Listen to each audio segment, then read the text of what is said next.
Hello everyone. तो last lecture में हम लोगों ने कई सारी बेसिक चीज़ों को डिस्कस कर लिया था वेक्टर्स के बारे में।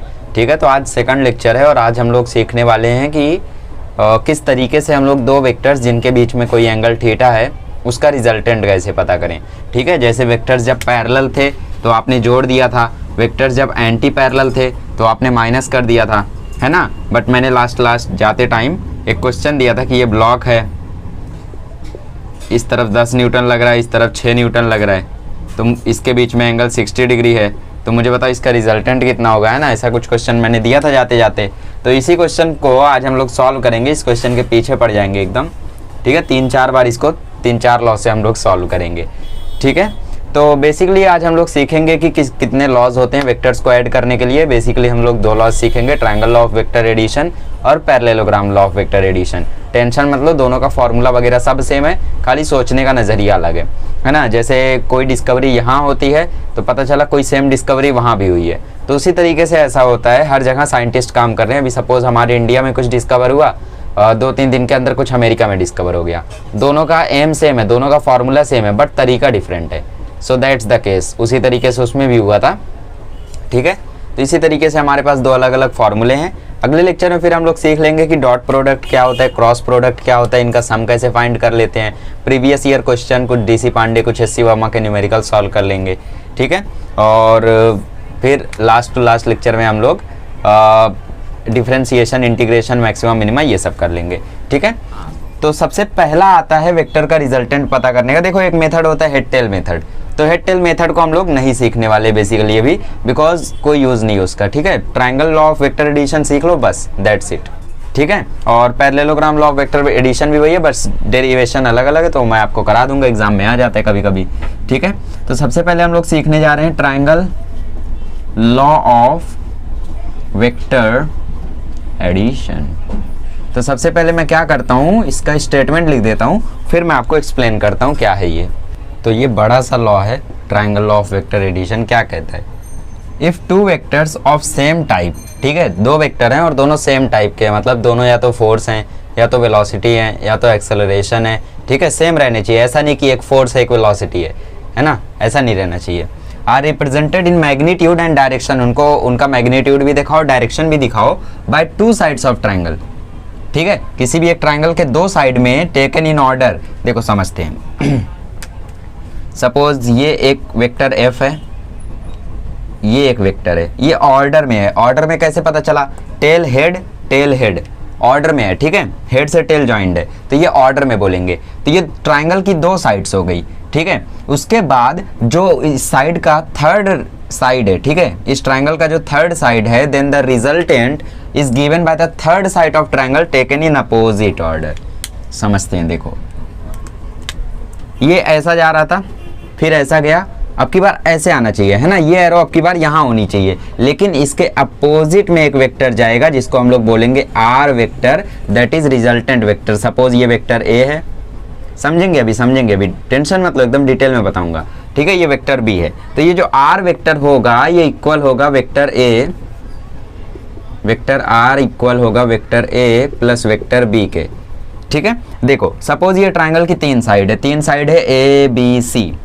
इस ट्रायंगल की अगर 2 साइड को मैं ऑर्डर में रिप्रेजेंट करूं किसी वेक्टर को, ठीक है, इस ट्रायंगल की जो 2 साइड है उसमें मैं किसी वेक्टर को रिप्रेजेंट करूं, इस ट्रायंगल की जो 2 साइड है उसमें मैं किसी वेक्टर को रिप्रेजेंट करूं ऑर्डर में, टेल हेड फिर टेल हेड। ऐसा नहीं कि टेल से हेड हुआ तो हेड से टेल हो गया, ऑर्डर में चलना है, तो टेल हेड। ठीक है, या फिर ऐसा भी समझ सकते हो कि ऐसे थे ऐसे गए, है ना, ऐसे गए। उसके बाद जो थर्ड साइड होगी ट्रायंगल की वो उसकी रिजल्टेंट होगी, और वो रिजल्टेंट कैसी होगी, अपोजिट ऑर्डर में। अगर हम लोग इसी ऑर्डर में जाते तो ये वापस आ जाता, है ना। देखो अगर हम लोग इसी ऑर्डर में जाते तो क्या होता, ऐसे होता फिर ऐसे हो जाता, तो ये रिजल्टेंट नहीं है, रिमेंबर दिस, ऐसा रिजल्टेंट नहीं होगा, ये ऐसा होगा। अपोजिट ऑर्डर वही लिखा है, टेकन इन अपोजिट ऑर्डर। ठीक है, तो इस आर की जो भी वैल्यू आएगी वही हो जाएगा हमारा रिजल्टेंट। डेरिवेशन अभी कराऊंगा। ठीक है, तो एक बार फिर से बताता हूं मैं, एक ट्रायंगल की 2 साइड में अगर मैं किसी 2 वेक्टर को रिप्रेजेंट कर दूं ऑर्डर में, सपोज ये एक वेक्टर है, ये एक वेक्टर है, ऑर्डर में मैंने रिप्रेजेंट कर लिया। तो जो इसका थर्ड साइड बच गया ना, तो जो इसका थर्ड साइड बच गया वो हमें रिजल्टेंट देगा, बट उसको अपोजिट ऑर्डर में रखना होगा। अगर ऐसे ऐसे गए हम लोग तो सीधा ऑर्डर ऐसे होगा, लेकिन हम अपोजिट ऑर्डर लेंगे इस तरह से। ठीक है, एक और एग्जांपल बता दूं, चलो एक और एग्जांपल बता देता हूँ। सपोज उल्टा ट्रायंगल बनाते, चलो ऐसा गया ऐसा गया, तो इसका रिजल्टेंट बताओ कैसा होगा। ये दो वेक्टर है ट्रायंगल का, दो साइड का, इसका रिजल्टेंट कैसा आएगा, डायरेक्शन बताओ बस। ठीक है, ऐसा गया ऐसा गया, आपकी बार ऐसे आना चाहिए है ना, लेकिन अपोजिट ऑर्डर में जाते हैं तो ये होगा उसका रिजल्टेंट। ठीक है, कुछ और प्रैक्टिस करा दें। चलो एक वेक्टर ये है, एक वेक्टर ये है, इसका रिजल्टेंट बताओ। एक वेक्टर ये है, एक वेक्टर ये है, इसका रिजल्टेंट बताओ। चलो बताओ, इसका बताए। ऐसे गया फिर ऐसे गया, तो ऐसे जाना चाहिए, लेकिन बोला अपोजिट ऑर्डर, तो इसका रिजल्टेंट ऐसा आएगा। रेड वाले से जो बना रहा हूँ वो रिजल्टेंट है। ठीक है, आर वेक्टर बोलते हैं, आर वेक्टर से इसको रिप्रेजेंट करते हैं। इसमें देखो ऐसा गया है ऐसा गया है, ये क्या हो गया, ये तो टेल से टेल जॉइंट है, ऑर्डर में है ही नहीं, है ना, ऑर्डर में है ही नहीं। हेड से टेल फिर टेल से हेड हो गया, कैसा रहना चाहिए, हेड से टेल फिर हेड से टेल, है ना। तो हम लोग पैरेलल शिफ्टिंग ऑफ वेक्टर करेंगे, तो इसको उठा के यहाँ रख दो, इसको उठा के यहाँ रख दो, इसको उठा के यहाँ रख दो। ठीक है, तो उसको उठा के यहाँ रख दिया मैंने, तो इसका जो रिजल्टेंट होगा ऐसे गया, तो इसका रिजल्टेंट ऐसे होगा। समझ गए, दिख रहा है। ठीक है, इसका रिजल्टेंट ऐसा होगा। समझ गए, किसी भी वेक्टर को अगर हम लोग ट्रायंगल की दो साइड्स में रिप्रेजेंट करें, तो जो ट्रायंगल की थर्ड साइड होगी उसको अपोजिट ऑर्डर में ड्रॉ करेंगे, वो उसका रिजल्टेंट हो जाएगी। ठीक है, अब मैं इसी लॉ के ऊपर डेरिवेशन पहले करा देता हूँ, फिर कुछ क्वेश्चंस। तो टेक्स्ट बुक में काफ़ी भयानक डेरिवेशन दिया गया है, बहुत सारे लोग यहाँ पे समझते नहीं हैं कि आखिर उसको करना कैसे है। ठीक है, तो मैं आपको बता देता हूँ आखिर इजी वे में उसको कैसे कर सकते हैं। ठीक है, बस मेरे साथ देखते जाइए और एक बार कर लीजिए, मतलब एक बार आप देखें, फिर एक बार खुद से ट्राई करिए, फिर देखिए कहाँ फंस रहे, फिर करिए। ठीक है, 2 बार करेंगे इजीली आ जाएगा, इंपॉर्टेंट है, 3 मार्क्स का आ सकता है। ठीक है, ये भी और parallelogram law of vector addition भी। चलो, तो मैंने बोला एक वेक्टर ये है, सेम ऑर्डर में एक वेक्टर ये है, तो इसका रिजल्टेंट इसके अपोजिट ऑर्डर में बनेगा। ये ऑर्डर ऐसा था फिर ऐसा होना चाहिए था, लेकिन रिजल्टेंट अपोजिट ऑर्डर में होता है, so we will draw like this. तो ये हो गया R vector, suppose this is A vector and this is B vector. ठीक है, मैंने थोड़ा सा बड़ा बना लिया है, तो मुझे इसको थोड़ा सा साइड में करना होगा, and I also have to minimize. चलिए मैंने बना दिया है यहाँ पे। ठीक है, हम लोग मान लेते हैं कि इसके बीच में एंगल है अल्फा। ठीक है, यहाँ से हम लोग इमेजिनरी लाइन ड्रॉ करते हैं ताकि एक राइट एंगल ट्रायंगल बन जाए, है ना, क्योंकि हमें आर पता करना है, तो बेसिकली पाइथागोरस थ्योरम यहाँ पे यूज़ करना होगा। ये 90 डिग्री है। ठीक है, तो ये कॉन्स्ट्रक्शन किया हम लोगों ने। अब हम लोग मान लेते हैं ये एंगल है थीटा। ये एंगल हमने अल्फा क्यों माना, क्योंकि अभी हमें इसके बीच में एंगल भी पता करना रहेगा। ठीक है, तो उसी के लिए हाँ, तो थीटा हमें पता करना है। ओके, तो हाँ, तो हमें अगर पाइथागोरस थ्योरम लगाना है तो ये 90 है, तो सपोज इसको हम लोग ले लेते हैं, किसका जमाना है आजकल, OP। ओके, OP ले लेते हैं, और इसको B तो ऑलरेडी हो गया, चलो C ले लेते हैं।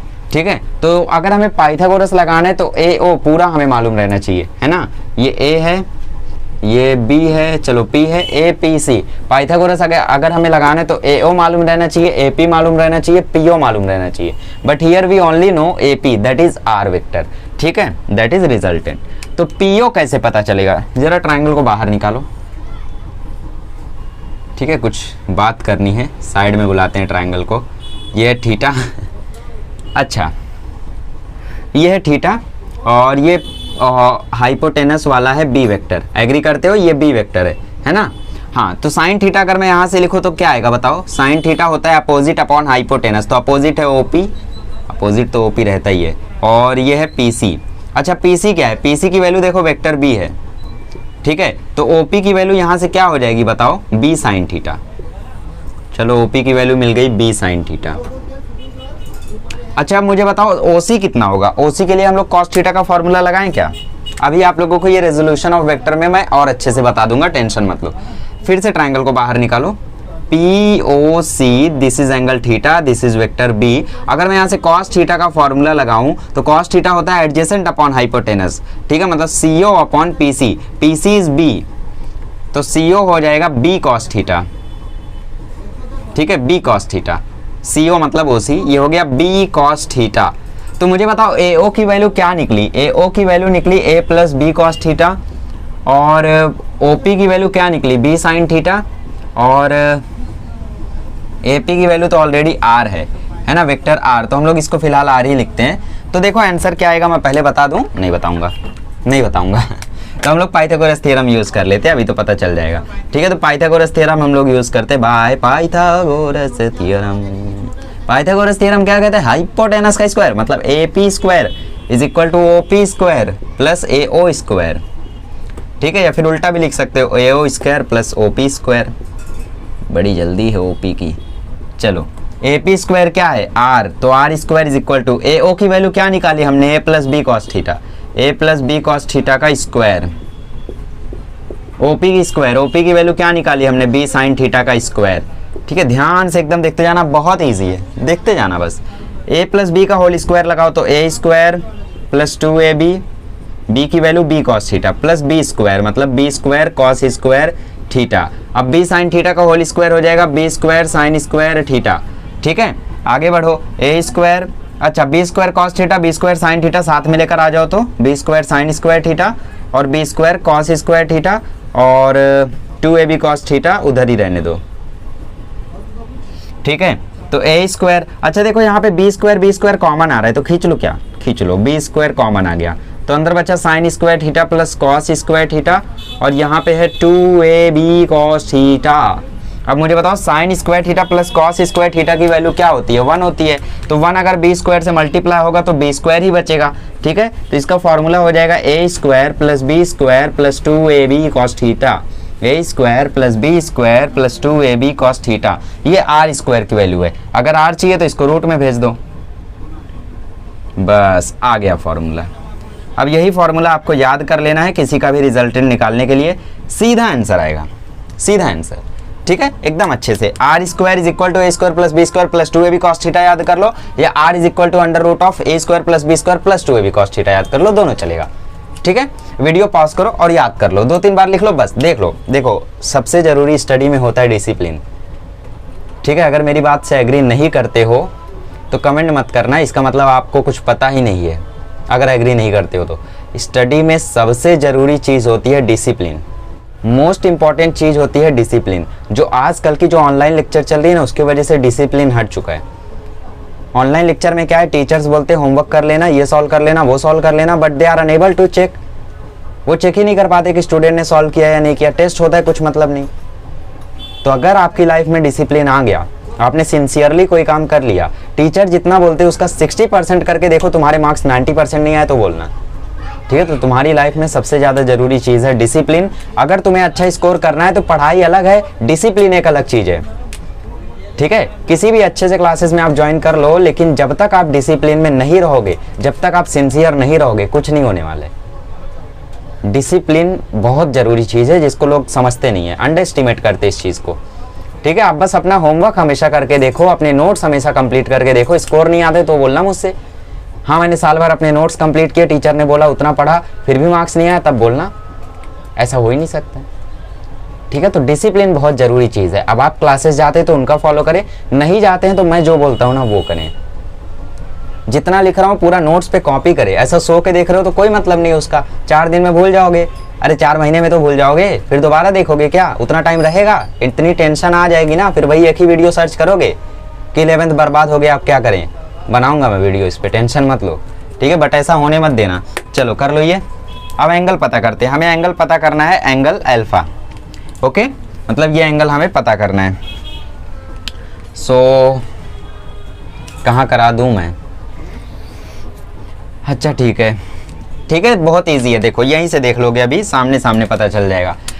अगर मैं अल्फा से एंगल निकालना चाहूँ तो इसको मैं tan अल्फा लिख सकता हूँ।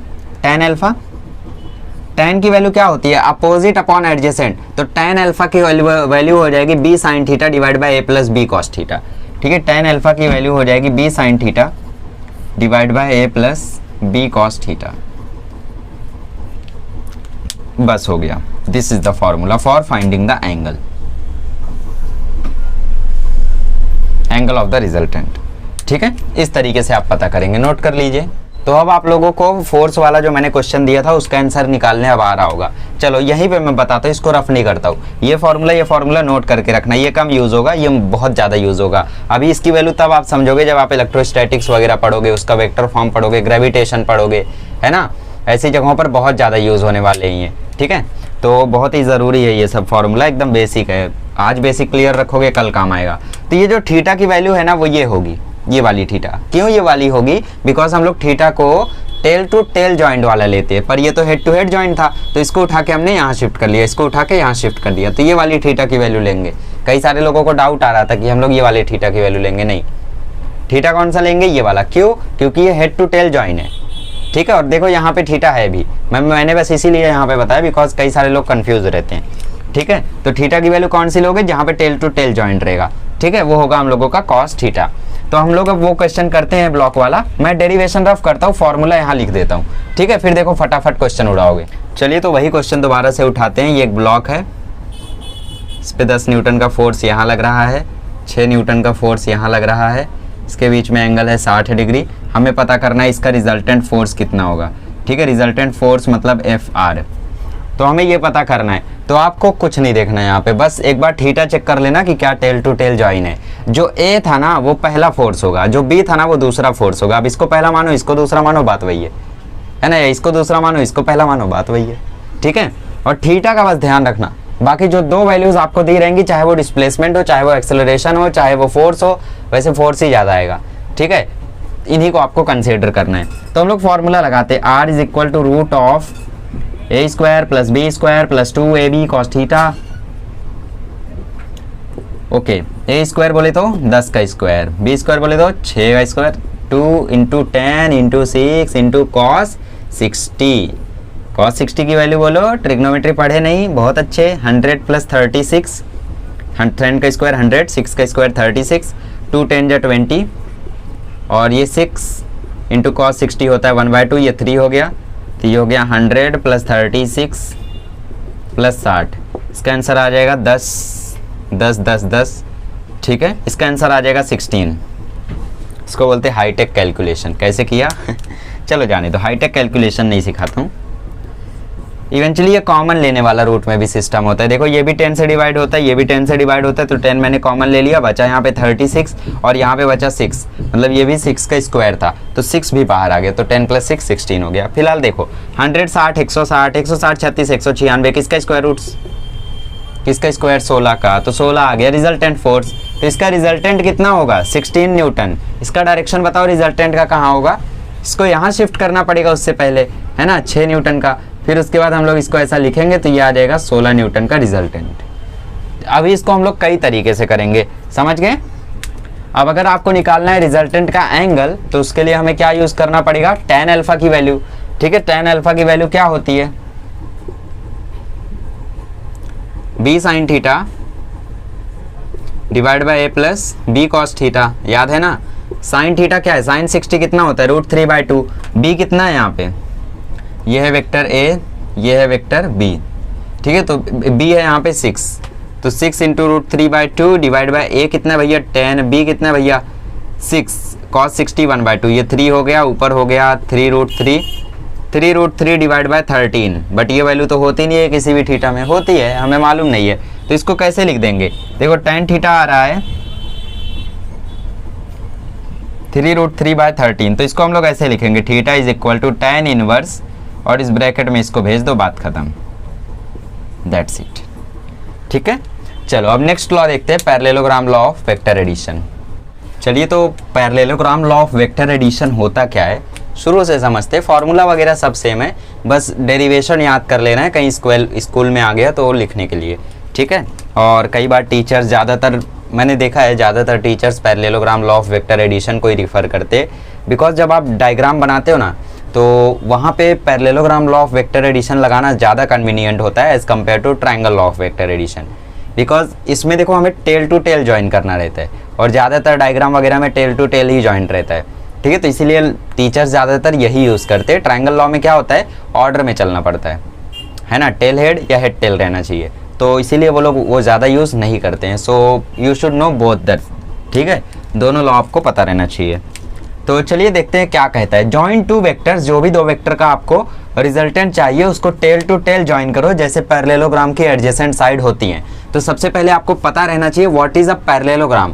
पैरेललोग्राम एक ऐसा ग्राम है, पैरेललोग्राम एक ऐसा क्वाड्रिलेटरल है जिसके अपोजिट साइड्स पैरेलल होती हैं, जिसके अपोजिट साइड्स पैरेलल होती हैं, ये पैरेलल ये पैरेलल। तो पैरेललोग्राम कुछ ऐसा दिखता है। तो दो वेक्टर्स को ऐसे ज्वाइन करो टेल टू टेल, ठीक है, जैसे पैरेललोग्राम की एडजेसेंट साइड्स होती हैं। ये थोड़ा बड़ा होता है ना ये साइड, चलिए दैट्स इट। हाँ, फिर उसके बाद बोलता है कि कंप्लीट करो एक इमेजिनरी पैरेललोग्राम। ठीक है, तो हम लोग एक इमेजिनरी पैरेललोग्राम बना लेते हैं। इमेजिनरी बनाना है, ज़्यादा असलियत में मत घुस जाना। फिर बोलता है जो इसका डायगोनल होगा ना पैरेललोग्राम का, कौन सा डायगोनल, ये वाला कि ये वाला? ऑफ कोर्स ये वाला, बिकॉज ये इमेजिनरी वाले पार्ट में आता है। ठीक है, तो ये जो रिजल्टेंट होगा, सॉरी ये जो डायगोनल होगा पैरेललोग्राम का, वो हमें रिप्रेजेंट करेगा resultant. Suppose this is vector A, this is vector B, this will represent the resultant. अच्छा एक बात मुझे बताओ, अगर मैं इसको काट दूं, इतना मैं गायब कर दूं, ठीक है, गायब नहीं हो रहा है ना, कैसे करूं मैं गायब, मिटा दूं क्या? चलो ठीक है, विजुअलाइज करो कि ये नहीं है। ध्यान से देखो, अब ये triangle law of vector addition हो गया ना, मतलब दोनों में से कोई ना कोई चोर था। गूगल पे पता करना पड़ेगा कि पहले parallelogram law of vector addition आया कि triangle law of vector addition आया, है ना। फिर हम देखेंगे कि आखिर ट्रायंगल वाले ने चोरी किया या पैरेललोग्राम वाले ने। लग तो रहा है देख के कि पैरेललोग्राम वाले ने किया है, कि ट्रायंगल भी तो कर सकता है, उसने देखा होगा कितना गायब कर दूं तो एक ट्रायंगल की तरह दिख रहा है। बाकी डेरिवेशन देखो सेम ही रहेगा, है ना। यहाँ से एक इमेजिनरी लाइन ड्रॉ कर दो, इसको थीटा मान लो, ये हो जाएगा बी कॉस थीटा, ये हो जाएगा बी साइन थीटा, तो सॉरी ये हो जाएगा बी कॉस थीटा, ये हो जाएगा बी साइन थीटा, फिर पाइथागोरस लगाओ आ जाएगा। मतलब दोनों में से किसी एक ने ये चुराया है धीरे से, कुछ भी हो सकता है, क्या पता इन्होंने ईमानदारी से किया हो, कैसा कह सकते हैं आप, ये ऐसा मत बोलो, समझे। ठीक है, तो parallelogram law of vector addition भी लगभग वही है, अगर इतना हम गायब कर दे। बस फर्क क्या है, यहाँ पे टेल टू टेल जॉइंट रहता है, इसलिए टीचर्स इसको ज़्यादा रिफर करते हैं। ठीक है, तो चलिए पता कर लेते हैं। ओके, तो मैं इसको थोड़ा सा ऐसा स्लांट कर देता हूँ ताकि मैं डेरिवेशन के लिए एंगल सही से बना पाऊँ, इन्फॉर्मेशन सही से फिल कर पाऊँ। ठीक है, चलिए इतना कर देता हूँ मैं। ओके, तो अब हम क्या करेंगे, अब हम लोग इसको थोड़ा सा एक्सपांड करेंगे ताकि एक राइट एंगल ट्रायंगल बन जाए। ठीक है, फिर से ये वेक्टर बी है, सॉरी ये वेक्टर ए है तो ये भी वेक्टर ए ही रहेगा, ये वेक्टर ए है तो ये भी वेक्टर ए ही रहेगा। क्यों वेक्टर ए रहेगा? क्योंकि अपोजिट साइड सेम होती है पैरेललोग्राम की। 8वीं में पढ़ाई नहीं की हो? अरे 9वीं में तो किए होगे, 9वीं में लॉकडाउन था, एग्जाम कैंसिल थी, 10वीं में भी नहीं किए। क्या करें फिर, 8वीं में एडमिशन ले लें, सोच तो रहे हैं। देखो पैरेललोग्राम, रेक्टेंगल, स्क्वायर, रोम्बस, सबकी अपोजिट साइड्स इक्वल होती हैं, तो इसकी भी अपोजिट साइड इक्वल है। ये वेक्टर ए है तो ये भी वेक्टर होगा ही होगा। ठीक है, अब ये वेक्टर ए है तो इसका मतलब ये थीटा है और ये अल्फा है। ठीक है, tan अल्फा क्या दिखाएगा, डायरेक्शन ऑफ द रिजल्टेंट, इसका डायरेक्शन क्या है। ठीक है, ये थीटा हमें दिखाएगा वेक्टर्स के बीच का एंगल, वेक्टर्स के बीच का एंगल ये थीटा है ना, ये थीटा तो ये भी थीटा। नहीं समझे, देखो विजुलाइज करते हैं, ये ए, ये बी और ये ऐसा। अगर ये एंगल थीटा है तो ये एंगल भी थीटा होगा। याद करो मैंने एंगल वाले वीडियो में करस्पॉन्डिंग एंगल नाम की एक चीज़ पढ़ाई थी, तो ये दोनों एंगल इक्वल होते हैं। ठीक है, तो ये एंगल थीटा होगा तो ये भी एंगल थीटा होगा, है ना। क्यों बता रहा हूँ मैं ये, क्योंकि यहाँ पे टेल टू टेल जॉइंट है, टेल टू टेल जॉइंट है तो यहाँ पे भी वेक्टर का जो एंगल होगा वही यहाँ पर भी होगा। हुआ क्या, ये वेक्टर यहाँ शिफ्ट हो गया, ये वेक्टर यहाँ शिफ्ट हो गया है, बस बात तो वही है ना। खैर छोड़ो फालतू बातें, अब इतना मान लो कि एंगल थीटा है, समझ गए हो तो अच्छी बात है। ठीक है, फिर देखो ये फिर से नाम दे देते हैं, ये ए। ठीक है, तो चलिए इसका डेरिवेशन हम लोग देखते हैं। तो सबसे पहले अगर हम लोग बात करें इस थीटा की, तो वो थीटा यहीं से आया है ना। जो वैल्यू थीटा की ये होगी वही ये भी होगी, क्योंकि दोनों पैरेलल है, करस्पॉन्डिंग एंगल बन रहा है। ठीक है, और अगर हम लोग triangle law of vector addition से देखें तो ये वाला यहाँ शिफ्ट हो गया है। ठीक है, ये वेक्टर ए यहाँ शिफ्ट हो गया है, मतलब ये वेक्टर ए कुछ इस तरीके से है, और ये बी वेक्टर यहाँ शिफ्ट हो गया है। तो बात तो वही है, देखो। ठीक है, बस चेंज क्या आया है, यहाँ पे वेक्टर बी था, यहाँ पे वेक्टर ए था, अब की बार उल्टा हो गया है, तो हम लोग उल्टा कर लेते हैं, है ना, वरना डेरिवेशन में दिक्कत आएगी और फॉर्मूला उल्टा आ जाएगा। तो इसको हम लोग वेक्टर बी मान लेते हैं, इसको हम लोग वेक्टर ए मान लेते हैं, बात तो वही है। ठीक है, चलो अब फिर से हम लोग बी ओ की वैल्यू निकालेंगे, फिर ओ सी की वैल्यू निकालेंगे, फिर पुट करेंगे। ठीक है, तो बी ओ की वैल्यू क्या आ जाएगी, देखो साइन थीटा होता है अपोजिट अपॉन हाइपोटेनस, मतलब ओ सी डिवाइड बाय बी सी। अब देखो जो वेक्टर बी है वही ये भी होगा, क्यों, अरे भाई पैरेललोग्राम की अपोजिट साइड इक्वल होती हैं, पता है ना, नहीं पता है जान लो, पैरेललोग्राम की अपोजिट साइड कॉन्ग्रेंट होती है। तो बी सी की वैल्यू क्या हो जाएगी बी, तो ओ सी की वैल्यू क्या हो जाएगी बी साइन थीटा। यही आ रहा था ना पिछली बार, बस ओ पी आ रहा था, अब की बार ओ सी आ रहा है। ठीक है, चलो अब की बार देखते हैं बी ओ कितना होगा, तो कॉस थीटा लगाते हैं, कॉस थीटा बराबर हो जाएगा B O divide by B C. B C कितना भैया, बी सी है बी, तो बी ओ आ जाएगा बी कॉस थीटा, क्या आ जाएगा बी कॉस थीटा। तो मुझे बताओ बी ओ कितना होगा, बी ओ होगा B cos theta, A B कितना है, ए बी है ए, तो बताओ ए ओ कितना हो जाएगा, ए ओ हो जाएगा A plus B cos theta. Okay, और ओ सी कितना हो जाएगा, ओ सी हो जाएगा B sine theta. Pythagoras theorem कहता है ए सी का square is equal to A O का स्क्वायर प्लस ओ सी का स्क्वायर। ए सी क्या है यहाँ पे आर है ना, आर है ना, आर का square is equal to A O का स्क्वायर। ए ओ क्या है यहाँ पे, ए ओ गायब हो गया, ऊपर है ना A plus B cos theta, तो A plus B cos theta का होल स्क्वायर। ओ सी क्या है यहाँ पे बी साइन थीटा का होल स्क्वायर। ठीक है, ये हो जाएगा A square plus 2ab plus B square, ये हो जाएगा B square cos square theta plus B square sine square theta. तो बी स्क्वायर हम लोग कॉमन ले लेते हैं, है ना, और इसकी वैल्यू 1 हो जाती है। समझ गए ना, पिछले जैसा ही है सब कुछ। तो ए स्क्वायर पहले लिख दो, फिर बी स्क्वायर लिख दो, पावर के तरीके से हम लोग इसको अरेंज करते हैं, है ना।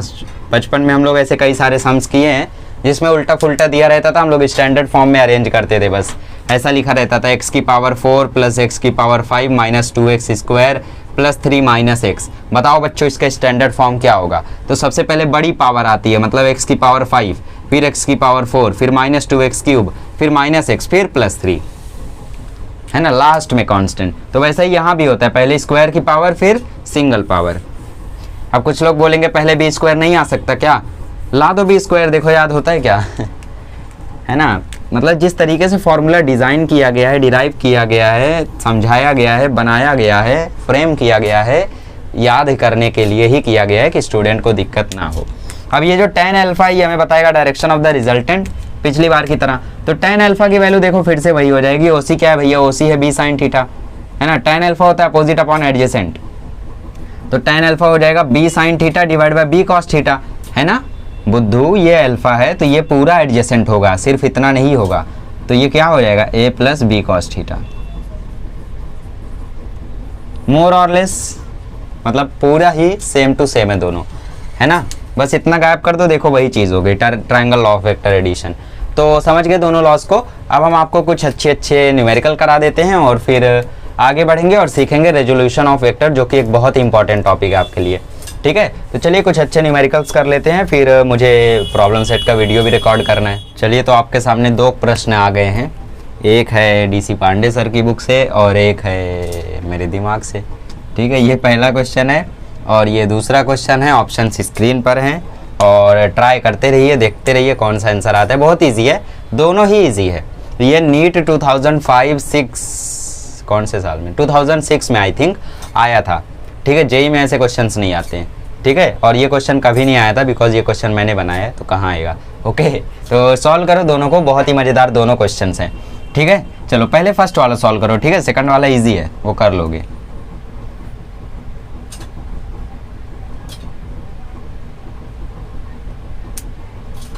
कर लिए ट्राई,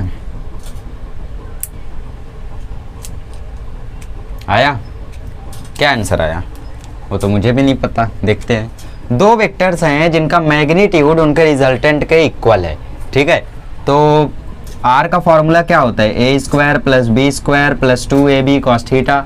हमें थीटा की वैल्यू पता करनी है, उनके बीच का एंगल पता करना है। ठीक है, आर स्क्वायर। तो हम मान लेते हैं कि सारे ए हैं। ठीक है, मान लेते हैं कि आर बराबर ए बराबर बी बराबर ए, हर कोई ए के इक्वल है, क्योंकि तीनों वेक्टर तो इक्वल हैं। अरे ए नहीं समझ रहा है तो क्या ले लें, ए समझ लेते हैं, छोटा वाला है। ठीक है, तो A square is equal to A square plus A square plus 2 into A cos theta. तो ये हो जाएगा A square is equal to 2a square plus 2a² cos theta. ये 2a² यहाँ माइनस होगा तो minus a² is equal to 2a² cos theta. a² खत्म, sir खुजा रहे कैसे खत्म हो गया, रुको बताता हूँ। a² is equal to 2a² cos theta आया? नहीं, ये आपने गलत लिखा है, यहाँ माइनस आएगा। शाबाश। तो हम लोग इसको नीचे लेकर आते 2a² को, तो नीचे आ गया बराबर कॉस थीटा। खत्म खत्म, अब तो खत्म ना, अभी भी नहीं। कौन से स्कूल से पढ़े हो, पढ़े भी हो? तो कॉस थीटा आ जाएगा -1/2, और कॉस थीटा -1/2 होता है 120 डिग्री पे, है ना। बिकॉज कॉस 120 को मैं लिख सकता हूँ कॉस 90 + 30। एलाइड एंगल का वीडियो अगर मेरा नहीं देखा है तो प्लीज़ देख लो नीट वालों। यूट्यूब पे टाइप करो एलाइड एंगल चैंपियन Z, इतना अच्छे तरीके से समझाया ना कि आपको तुरंत समझ जाएगा। इसकी वैल्यू होती है -sin थीटा। अब ये कैसी होती है वो आपको सर्च करना पड़ेगा, ठीक है। 90 + 30 ना, तो -sin 30, तो -1/2, तो थीटा की वैल्यू आ जाएगी 120 डिग्री, तो आंसर हो जाएगा C। अब नेक्स्ट वाला बताओ क्या आया। नेक्स्ट वाला तो बहुत इजी है, और अब आपको cos 120 की वैल्यू भी पता चल गई है, -1/2 होता है। cos 120 -1/2 होता है, तो पुट करो और सॉल्व करो, ठीक है। तब तक मैं ऊपर का रफ करता हूँ, ठीक है। तो आंसर फाइंड किए आप लोग, आई थिंक 112 आ रहा होगा, करेक्ट। तो बड़े ही दुख के साथ मैं कहना चाहूँगा आंसर 112 नहीं है। कितने लोग का आया था 112? प्लीज़ कमेंट करो कितने लोग का आया था 112, ताकि मैं आगे भी जब कभी लेक्चर लूँ तो ये क्वेश्चन दे सकूँ। अगर आपका करेक्ट आ गया तो ये क्वेश्चन किसी काम का नहीं फिर, ठीक है। चलो तो पहले फॉर्मूला लिखते हैं, फिर आपको सस्पेंस बताता हूँ क्या है। r² होता है a² + b² + 2ab cos theta. I hope comment कर रहे हो। ये देखो आजकल जो व्यूज़ इतने कम है ना, उसका कारण स्टूडेंट्स नहीं है, उसका कारण मतलब ये नहीं है कि आप लोग पढ़ाई नहीं कर रहे हो। इसका कारण है यूट्यूब ने थोड़े दिन के लिए ब्लॉक कर दिया है व्यूज़ और सब्सक्राइबर्स को, ठीक है। मतलब कुछ दिन के लिए अभी सब्सक्राइबर्स और व्यूज़ एकदम से रुक गए हैं, चाहे बड़े बड़े चैनल्स को देख लें, चाहे हम जैसे छोटे छोटे चैनल्स को देख लें, सबका यही हाल है, ठीक है। तो कई सारे लोग परेशान हो रहे थे अभी कि चैनल तो अंडररेटेड था, या कुछ ज़्यादा ही अंडररेटेड हो रहा है। टेंशन मत लो, ठीक है। आज हम लोग जो स्ट्रगल कर रहे हैं, कल ना कल ज़रूर कुछ ना कुछ होगा, ठीक है। तो चलो हमारे साथ बने रहो जितने लोग हैं। हाँ, तो मैंने क्या बोला, मैंने बोला ये एंगल देखना है अगर मुझे, तो टेल टू टेल ज्वाइन करना पड़ेगा, दैट्स द कंसेप्ट। तो टेल टू टेल कैसे होगा, इसको यहाँ शिफ्ट कर दो। अब ये एंगल कितना हो गया, 60 डिग्री तो ये कितना हो जाएगा, 12 न्यूटन। जो यहाँ है वही यहाँ भी रहेगा, हो गया। अब सॉल्व करो। a² होगा 4² + 12² + 2 × 12 × 4 × cos 60। cos 60 होता है 1/2, 2 2 जा 4, 4² 16, 12² 144, 2 4 जा 24, ओ सॉरी 2 12 जा 24, 24 2 जा 48, 104 16, 160 + 48 कितना आ गया, 208, है ना। ये r² है, स्क्वायर हटाएंगे तो यहाँ पे रूट लेना पड़ेगा, दैट्स इट। अब एक क्वेश्चन आपको मैं दे देता हूँ जो मेरे कॉलेज में आया था, ठीक है। 2 वेक्टर्स हैं, इनका मैग्नीट्यूड इक्वल है, और वो मैग्नीट्यूड है 6 न्यूटन के बराबर, एंगल है 60 डिग्री। सीधा सब इंफॉर्मेशन दी हुई है, फाइंड रिजल्टेंट। बस रिजल्टेंट कैलकुलेट कर दो फॉर्मूले में रख के, इसका आंसर आपको कमेंट करना है, ठीक है। चलो अब हम लोग देख लेते हैं कि वेक्टर्स को हम लोग कैसे ऐड करते हैं और कैसे सब्ट्रैक्ट करते हैं, ठीक है। फिर लास्ट कंसेप्ट रह जाएगा रेजोल्यूशन ऑफ वेक्टर्स। चलिए तो अब मैं आपको बता देता हूँ वेक्टर्स की कुछ खास प्रॉपर्टी, ठीक है। तो वेक्टर का एडिशन हम लोगों ने अभी देख लिया कि कैसे ऐड करते हैं हम लोग triangle law of vector addition से, जिसके r का फॉर्मूला है r² = a² + b² + 2ab cos theta. और अगर रिजल्टेंट का डायरेक्शन फाइंड करना है तो tan α = b sin theta / a + b cos theta. Derivation आ गया ना तो फॉर्मूला यूँ याद हो जाएगा, ठीक है। टेंशन ही मत लो, रटना मत कभी भी चीज़ों को, ठीक है। जैसे मैंने जब शुरुआत में ये कंसेप्ट पढ़ा था तो मुझे हमेशा कन्फ्यूज़न रहता था कि यार डॉट प्रोडक्ट का फॉर्मूला कब यूज़ कर लेंगे, ये वाला फॉर्मूला कब यूज़ कर लेंगे। लेकिन जब डेप्थ में जाके आप खुद से रीड करते हो तब आपको बेटर समझता है। टीचर जब समझाते हैं ना तो वो 50% से भी कम रहता है। जब तक आप बनाए हुए नोट्स को रिवाइज नहीं करते तब तक आपको एकदम अच्छे से समझ ही नहीं सकता, ठीक है। तो अभी हम लोग सीखने जा रहे हैं, हाँ, वेक्टर एडिशन ऐसो कम्यूटेटिव भी होता है। कम्यूटेटिव मतलब क्या, 3 + 5 = 5 + 3। बताओ ये इक्वल होंगे, हाँ होंगे। वैसे ही वेक्टर a + वेक्टर b जो होगा वो वेक्टर b + वेक्टर a भी होता है, ठीक है, इसको बोलते हैं कम्यूटेटिव प्रॉपर्टी। और एक होती है एसोसिएटिव प्रॉपर्टी। और वेक्टर एडिशन दोनों प्रॉपर्टीज को ओबे करता है। ठीक है, एसोसिएटिव प्रॉपर्टी आपके टेक्स्ट बुक में यहाँ पे दिया गया है। ठीक है, इसमें बोला है vector A plus vector B अगर मल्टीप्लाई हो रहा है वेक्टर सी से तो ये इक्वल होगा वेक्टर ए के जो मल्टीप्लाई होगा vector B plus vector C से। ठीक है, ऐसा हम लोग एसोसिएटिव लॉ लिखते हैं। जैसे मैं यहाँ पे कोई नंबर लिख दूँ, जैसे 3 + 5 × 6, ये क्या है सी है, ये क्या है ए है, ये क्या है बी है। तो अब की बार ए कौन होगा, ए होगा 3 और अंदर कौन होंगे बी प्लस सी, मतलब 5 + 6। तो ये हो जाएगा 3 + 5 8, 8 × 6 = 48। और ये देखो 5 + 6 11, 11 × 3 = 33। इक्वल आए क्या दोनों, नहीं, मतलब नंबर्स एसोसिएटिव लॉ नहीं फॉलो करते। बट जो वेक्टर्स होते हैं, वेक्टर्स ओबेज कम्यूटेटिव लॉ।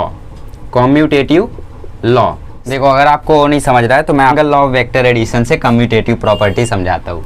ठीक है, सपोज ये वेक्टर ए है और ये वेक्टर बी है, इसका रिजल्टेंट आप बचपन से जानते हैं, ये आएगा इसका रिजल्टेंट। ठीक है, अगर मैं वेक्टर बी को ऐसा बना दूं और वेक्टर ए को ऐसा कर दूं, उल्टा हो गया, हाँ, तो अब की बार जो रिजल्टेंट जाएगा वो भी ऐसा ही जाएगा, बट इसकी वैल्यू अब की बार vector B plus vector A होगी, है ना, पहले ये फिर ये।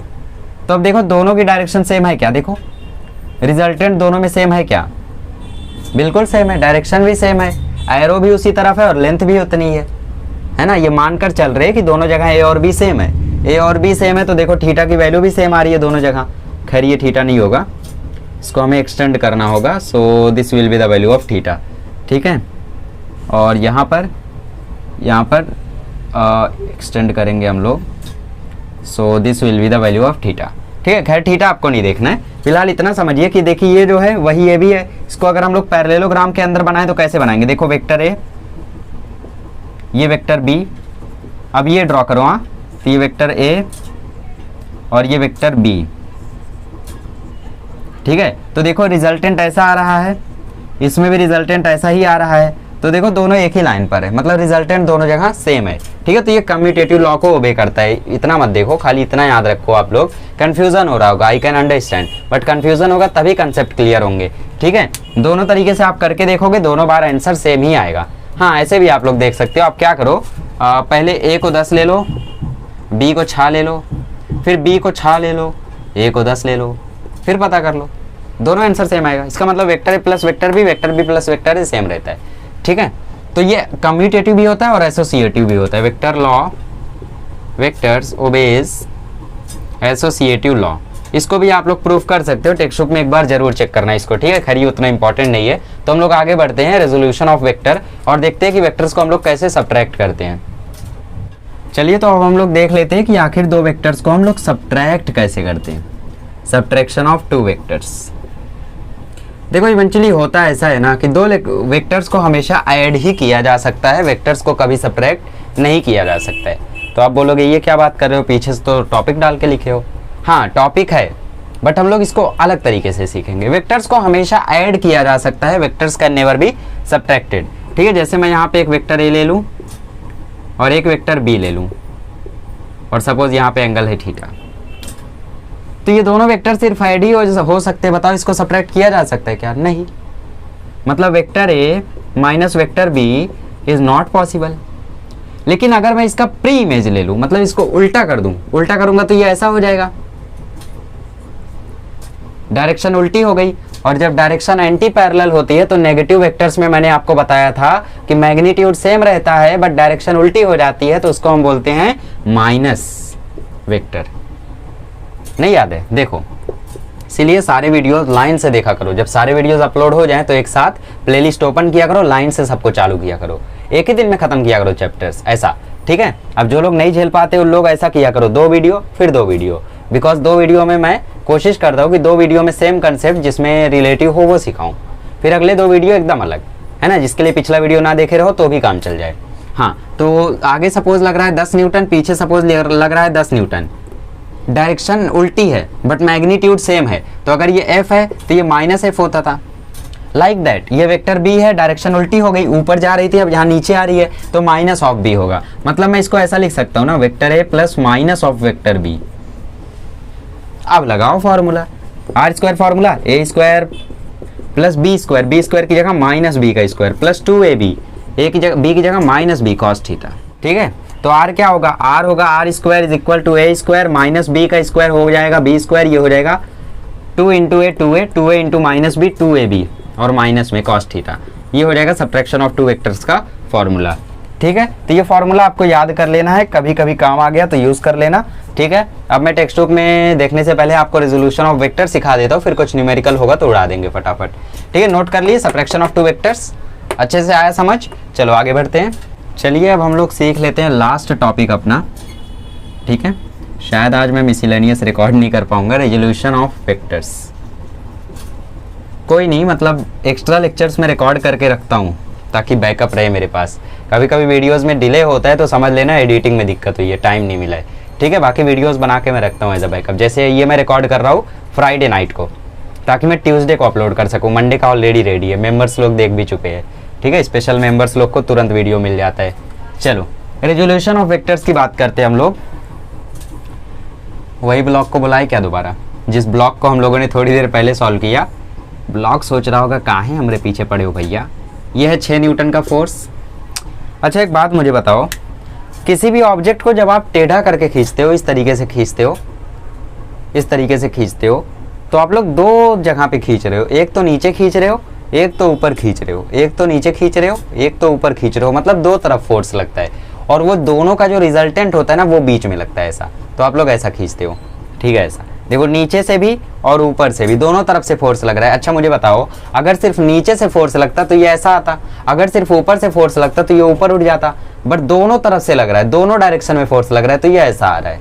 ठीक है, मतलब ये ब्लॉक को ऐसा खींचा जा रहा है। कभी आप लोगों ने बचपन में आई थिंक टॉय चलाया होगा, रस्सी से बांध के ऐसा खींचा होगा। मैंने तो नहीं खींचा, कभी खींचा आपने शायद, तो धागे से बांध के आज ही खींच लेना।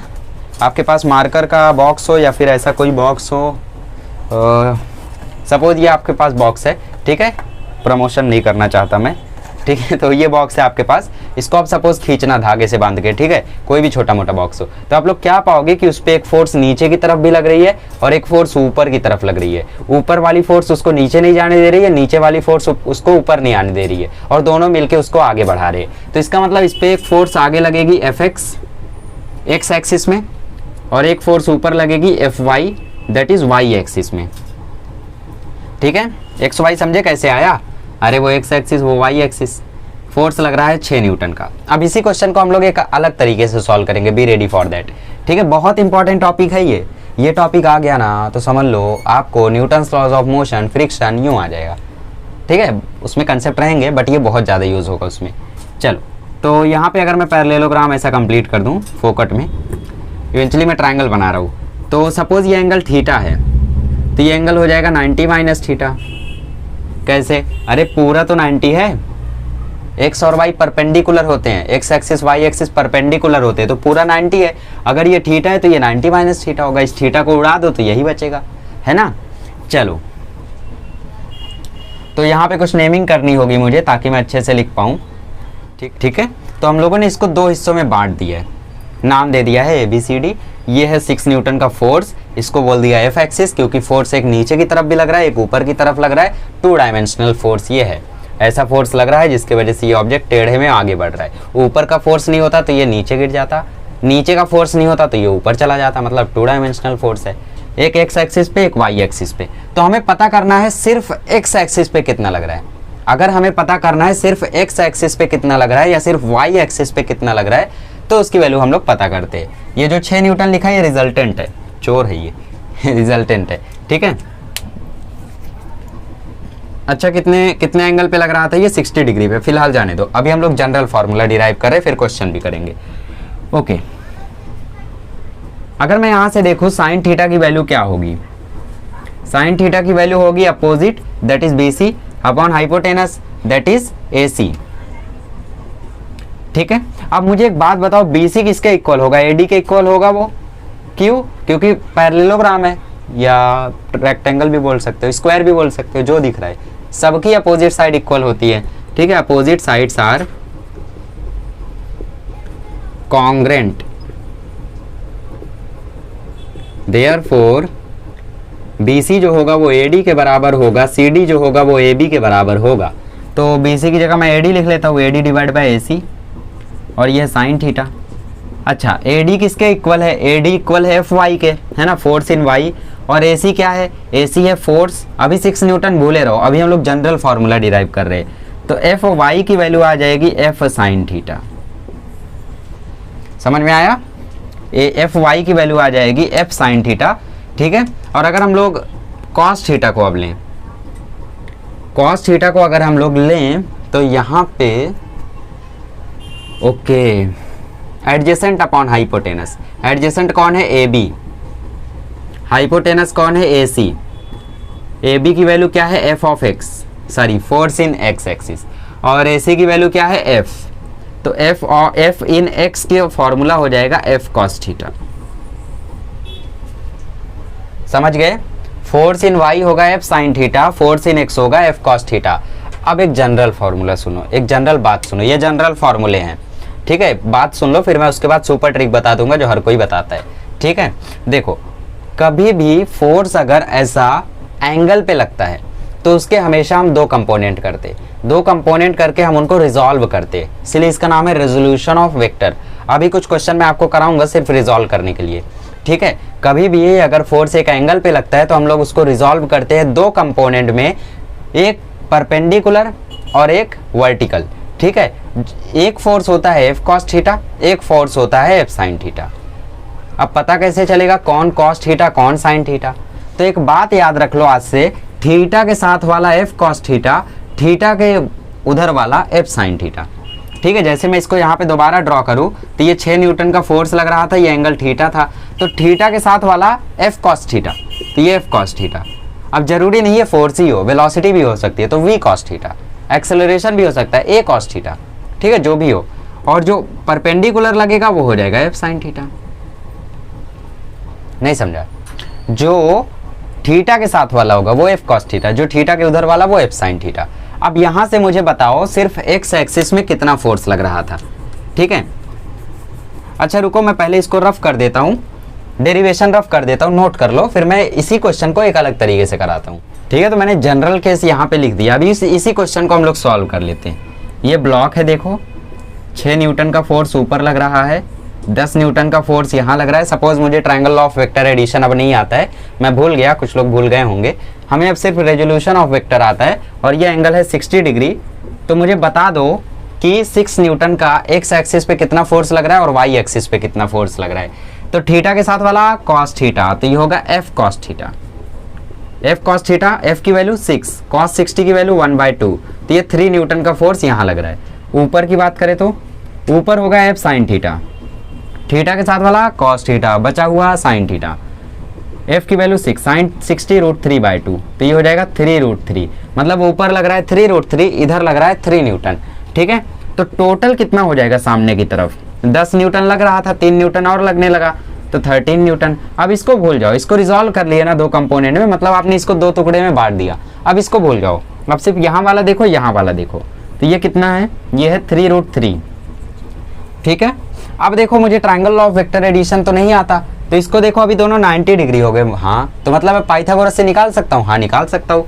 पिछली बार कितना आंसर आ रहा था 16, अब की बार देखते हैं कितना आता है, पाइथागोरस से निकालता हूँ। ये हाइपोटेनस ए बी सी, तो ए सी स्क्वायर बराबर A B square plus B C square, A B square मतलब 3√3 का स्क्वायर, बी सी स्क्वायर मतलब 13 का स्क्वायर, 3 का स्क्वायर 9, √3 का स्क्वायर 3, 13 का स्क्वायर 169, 9 3 या 27, 27 प्लस 169, इसकी वैल्यू होती है 196। ये है ए सी का स्क्वायर, स्क्वायर हटाओगे तो रूट आएगा, वैल्यू आ जाएगी 16 न्यूटन। अरे है यही आंसर तो पिछली बार भी आ रहा था, हाँ यही आ रहा था, यही तो है जादू, यही है फिजिक्स, ठीक है, और कुछ नहीं है। सपोज आप ट्रायंगल ऑफ वेक्टर एडिशन भूल भी गए तो इस तरीके से कर लेना, बीच वाली फोर्स को दो टुकड़े में बांट देना, ठीक है, और फिर सॉल्व कर लेना। अब मैं देखता हूँ टेक्स्ट बुक में कुछ न्यूमेरिकल्स होंगे, सीवी में कुछ न्यूमेरिकल्स होंगे, तो मैं आपको करा देता हूँ, बाकी रेजोल्यूशन पर कुछ और क्वेश्चंस मैं आपके लिए लाया हूँ। चलिए, तो टेक्स्ट बुक में आपको रिवरमैन प्रॉब्लम वगैरह दिया हुआ है, ठीक है। ये क्वेश्चन काफ़ी पॉपुलर है, इसको हम लोग डिटेल में डिस्कस करेंगे मोशन इन अ प्लेन में। फिलहाल बहुत हलवा क्वेश्चन दिया हुआ है, आप लोग खुद ही सॉल्व कर सकते हो, सॉल्व एग्जाम्पल्स में से है। इसमें बोल रहा है वाटर स्ट्रीम में फ्लो हो रही है 5 किलोमीटर पर आवर की स्पीड से, ठीक है, रिजोल्यूशन ऑफ वेक्टर पर नहीं है, पूरे चैप्टर में जितने भी अभी रिलेटिव क्वेश्चन मिलेंगे मैं करा रहा हूँ, ठीक है। और एक बोट है जो स्टिल वाटर में मतलब रुके हुए पानी में 20 किलोमीटर पर आवर की स्पीड से जा सकती है, ठीक है। फिर क्वेश्चन बोलता है if the boat enters the stream heading north with what velocity will the boat actually travel, ठीक है। अब इस क्वेश्चन में थोड़ा सा विजुअलाइजेशन चाहिए। ये देखो बोट यहाँ उतरी, पानी बह रहा है, बोट स्टिल वाटर में 20 किलोमीटर पर आवर से चल सकती है, बट यहाँ पानी उसको उस तरफ ढकेल रहा है, तो बोट जाना ऐसे चाहेगी लेकिन पानी उसको ऐसे ढकेलेगा, ठीक है। जैसे मैं 2 मार्कर ले लूँ, एक मार्कर सपोज ये बोट है और पानी ऐसा ऐसा फ्लो हो रहा है, ठीक है, बहुत तेजी से फ्लो हो रहा है, मार्कर आया, बोट आई और पानी फ्लो हो रहा है, इसको टेढ़ा करेगा, धक्का मारेगा, टेढ़ा करता जाएगा, यहाँ पे पहुंच गई, यहाँ से शुरू हुई यहाँ पहुंची, मतलब ये सीधे जाती बट पानी भी 5 किलोमीटर पर आवर से चल रहा था तो ये ऐसी पहुंची। फिर से देखो ब्लॉक ऐसे चलना चालू हुआ, धक्का मारने लगे पानी वाले, यहाँ पे पहुंचा दिए, ठीक है। मतलब वो सीधी नहीं जा पाएगी, जाना सीधी चाहेगी बट वो जाएगी ऐसे, तो ये होगा उसका रिजल्टेंट, ठीक है। अब रिजल्टेंट कैसे निकालते हो आप लोग, A square plus B square plus 2ab cos theta, ठीक है। तो थीटा की वैल्यू क्या है यहाँ पे, ये वाला देखेंगे ना, ये तो रिजल्टेंट है, रिजल्टेंट को नहीं देखना है हमें, ये देखना है ये एंगल कितना होगा 90 डिग्री, क्योंकि ये भी 90 है। यहाँ पे अगर हेड टू हेड नहीं ज्वाइन किए होते तो भी वही आता है ना। तो आर आ जाएगा root A square plus B square plus 2ab cos 90, और कॉस 90 0 होता है तो ये मतलब पूरा 0 हो जाएगा। तो बस ए स्क्वायर प्लस बी स्क्वायर मतलब 20 का स्क्वायर प्लस 5 का स्क्वायर, 20 का स्क्वायर 400, 5 का स्क्वायर 25, ठीक है। अब यहाँ से मुझे 5 कॉमन आता हुआ दिख रहा है तो ये हो जाएगा 80 प्लस 5, तो ये हो जाएगा 5√85। ओके, टेक्स्ट बुक में ओपन नहीं किया, टेक्स्ट बुक में पूरा आंसर दे दिया है 20.61 किलोमीटर पर आवर। अब इसका आपको tan अल्फा निकालना है तो वैल्यू पुट करो और सॉल्व कर लो, tan अल्फा की वैल्यू आ जाएगी। सॉरी ओके, ये एंगल आपको पूछा है, ठीक है। तो tan अल्फा की वैल्यू क्या होती है, b sin theta divide by a plus B cos theta, यही वैल्यू होती है tan अल्फा की। बट cos 90 है यहाँ पे, तो cos 90 तो 0 है, मतलब ये गायब है ना। अब b sin 90 कितना होगा यहाँ पे, b कहाँ है, ओके b a हम लोगों ने कुछ लिया ही नहीं, ऐसे ही सॉल्व करने लगे, ये a है ये b है, तो a यहाँ पे 20 है और sin 90 देखो 1 होता है, ठीक है। a यहाँ पे देखो 5 है, सॉरी b यहाँ पे 5 है और a यहाँ पे 20 है, a यहाँ पे 20 है, b यहाँ पे 5 है और sin 90 1 होता है, तो मतलब 5 इंटू साइन 90 क्या हो जाएगा, 5 ही हो जाएगा, डिवाइड में है 20 है तो 1 हो जाएगा, तो गायब कर दो, ये हो जाएगा 1/4 तो 0.25। अगर आपको इसको एग्जाम में आया तो इसको ऐसे छोड़ देना, tan इनवर्स ऑफ 0.25। खैर टेक्स्ट बुक में आंसर दिया है but we don't know the correct value, so we will leave it here. Okay, अब मैं एक्सरसाइज में देख लेता हूँ, कुछ क्वेश्चन होंगे तो। नहीं, कुछ क्वेश्चन नहीं है। अच्छा, एक क्वेश्चन है, दो वेक्टर्स को इक्वल होने के लिए क्या होना चाहिए, मैग्नीट्यूड भी इक्वल होना चाहिए, डायरेक्शन भी इक्वल होना चाहिए, पहले ही लेक्चर में बताया। तो एक क्वेश्चन अभी मुझे रिलेटेबल मिला, ये करा देता हूँ, फिर हम लोग इस सीबी के कुछ न्यूमेरिकल्स होंगे अगर अच्छे तो मैं सॉल्व कराऊंगा। इसमें बोला है एक्स एक्सिस पर फोर्स लग रहा है 10 न्यूटन का, ये पॉजिटिव एक्स एक्सिस, और ये नेगेटिव एक्स एक्सिस पे फोर्स लग रहा है 15 न्यूटन का, ठीक है। तो बताओ रिजल्टेंट कितना होगा, तो मैंने बोला 10 आगे 15 पीछे तो 5 होगा, और माइनस एक्स एक्सिस की तरफ होगा तो 5 Newton along minus x axis. तो आपके टेक्स्ट बुक में सारे बेढंगे क्वेश्चन खत्म होते हैं, ढंग के क्वेश्चन खत्म होते हैं। अब हम लोग देख लेते हैं कुछ एससीबी के क्वेश्चन अगर अच्छे होंगे तो।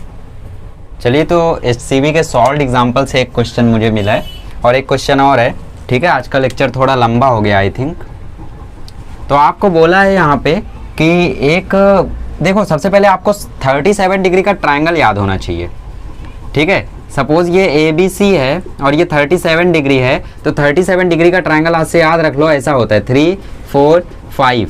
तो मतलब साइन 37 की वैल्यू होती है 3/5, कॉस 37 की वैल्यू होती है 4/5 और tan 37 की वैल्यू होती है 3/4। IIT की बात कर लो, JEE मेन की बात कर लो, अगर उसमें एंगल देता है तो मैक्सिमम केसेस में या 60 डिग्री देगा या 37 डिग्री देगा, तो याद रख लो आज से। एक 67, एक 63 जस्ट इसका उल्टा होगा, उसमें ये 4 हो जाएगा, ये 3 हो जाएगा। फिलहाल ये देखो, ठीक है, इसकी ज़रूरत है आपको। तो आप रिजल्टेंट कैसे पता करोगे, पहले गाइड कर देता हूँ। देखो एक्स एक्सिस में जो सीधी फोर्स लग रही है और जो ऐसी फोर्स लग रही है उसको रहने दो। जो टेढ़ी फोर्स या फिर टेढ़ा डिस्प्लेसमेंट हो रहा है उसके दो कंपोनेंट करो, इधर वाला इसके साथ जोड़ो, इधर वाला इसके साथ जोड़ो और दोनों का रिजल्टेंट निकाल दो। ठीक है, ट्राइंगल लॉ से निकाल दो, कैसे भी निकाल दो, आंसर आ जाएगा। हो गया। अब मैं करूं, चलो ये एंगल थीटा है तो मतलब इसके साथ वाला होगा 5 cos थीटा, मतलब 5 cos 37, और ये परपेंडिकुलर वाला होगा 5 sin 37। cos 37 होता है 4/5, खत्म खत्म, ये आया 4। ठीक है, तो इसकी वैल्यू है 4। अब इसी तरफ ये 4 है, इसी तरफ ये 3 है, मतलब टोटल इधर कितना हो जाएगा 7 मीटर। अब कुछ लोग यहाँ पे बोल रहे हैं आपने ऊपर कैसे जोड़ दिया, नीचे कैसे जोड़ दिया। अरे भैया पैरेलल शिफ्टिंग ऑफ वेक्टर, इसको उठा के वहां कर दिया बस, है ना। अब ऊपर कितना लगेगा, sin 37 क्या होता है 3/5, तो ये 5 खत्म, तो ऊपर है 3 मीटर, ये ऊपर 3 मीटर, ये ऊपर 2 मीटर, डायरेक्शन सेम है, वेक्टर्स पैरेलल है, तो हम लोग उनको जोड़ते हैं। नोट करके लिखाई थी मैंने, एक चीज नोट करके लिखाई थी कि जब वेक्टर्स पैरेलल हो तो जोड़ दो, जब वेक्टर्स एंटी पैरेलल हो तो घटा दो। तो वेक्टर्स पैरेलल है तो 3 + 2 5 मीटर। ठीक है, तो इसको दोबारा से ड्रॉ करते हैं। तो हमने रिजल्टेंट निकाला तो ये 4 लग रहा था और ये 3 लग रहा था, तो 7 मीटर इधर, और ऊपर लग रहा था 5 मीटर। तो इसका रिजल्टेंट कैसे आएगा, ये देखो ये 90 डिग्री है, सब कुछ भूल जाओ, पाइथागोरस लगा दो, a² + b², तो ये आ जाएगा 74, √74। आप समझे कितना आ रहा था तुम्हारा बताओ कितना आ रहा था। चलो अगला क्वेश्चन दे देता हूँ फिर छुट्टी। चलिए तो इसी के साथ लेक्चर को एंड करते हैं। आई होप आप लोगों को आज बहुत कुछ सीखने को मिला होगा। अब अगले लेक्चर में मिलेंगे तो हम लोग डॉट प्रोडक्ट और क्रॉस प्रोडक्ट सीखेंगे, जो कि उतना ज़्यादा इंपॉर्टेंट नहीं है फिजिक्स में, इससे क्वेश्चन नहीं आते हैं। आई एम रॉन्ग, इससे क्वेश्चन आते हैं, भर भर के आते हैं, बट हाँ देखो ये जो अगले लेक्चर में मैं सिखाऊंगा ना, इसके क्वेश्चंस आएंगे, बट वो छोटे छोटे कंसेप्ट में आएंगे। जैसे हम बड़े आंसर के लिए छोटे छोटे आंसर फाइंड करते, तो वो छोटे छोटे आंसर के लिए रहेंगे। बाकी इसका मेन यूज़ है आपको मैथमेटिक्स में, जो कि 12th में है। ठीक है, चलिए थैंक यू सो मच।